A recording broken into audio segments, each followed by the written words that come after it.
Hi, this is Dr. Mary at Dr. Mary's Health to Home, and today we're going to make a comfrey oil. And so I wanted to show you some of the comfrey leaves. Now, last week we talked about the signature of herbs, and if you look at the back of the comfrey leaf, it kind of looks like a spine with a nervous system coming off of it.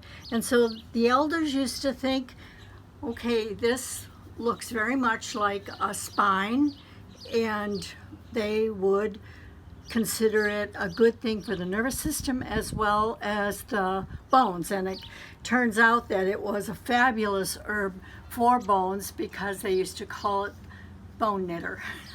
So to make our infusion, we're going to take, this is a very small crock pot, and you can just tear up some of the herb and put it in the base of the pot, just like this. You want to use, I like to use anyway, the flowers, the leaves, and I'm even going to chop some of the stalk up here because all of it has some benefits. There's some mucilaginous part of the stalk that isn't found in the leaves. Now, some people even use the root, but there's some controversy about using the root, and so I don't necessarily want to make something that I don't feel comfortable with giving to small children. And this is a topical use oil, so we'll just continue to put this. What you want to do is fill it to about 1/3 of the pot.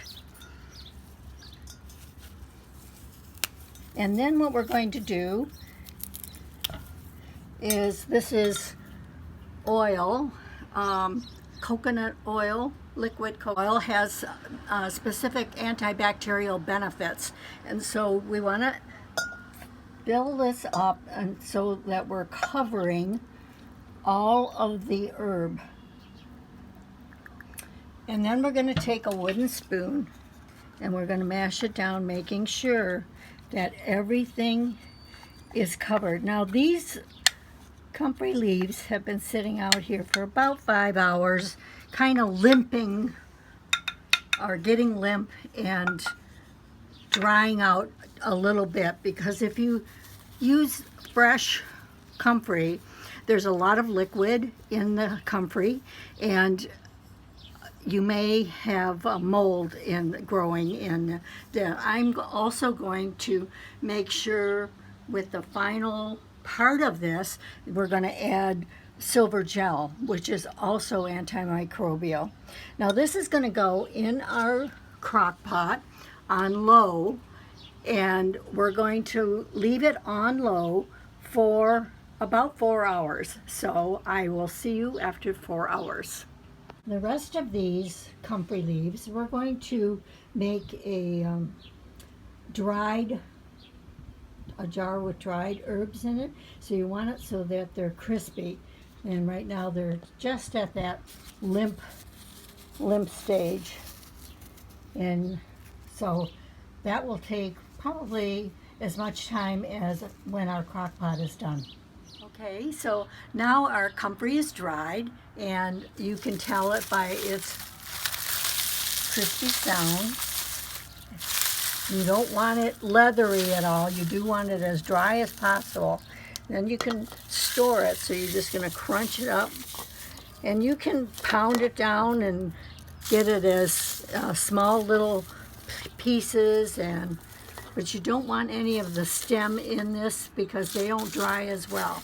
You can do the leaves and you can do the flowers, and you just keep pushing it down until you fill up the jar. You can hear it kind of crunching.